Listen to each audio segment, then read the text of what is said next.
Here's my final thought. 31 innocent people are now dead, scores wounded, and scarred for the remainder of their lives by two lone gunmen in El Paso and Dayton, Ohio. President Trump today condemned racism, bigotry, and white supremacy. That's a good thing.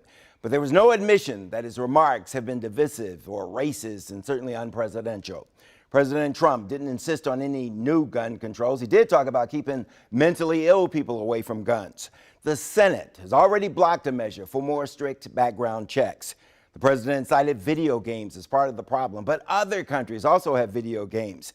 It's only here that we have Americans killing innocent, unarmed Americans with weapons of war. We had a ban on assault weapons. It expired. The Republican Senate won't approve another ban.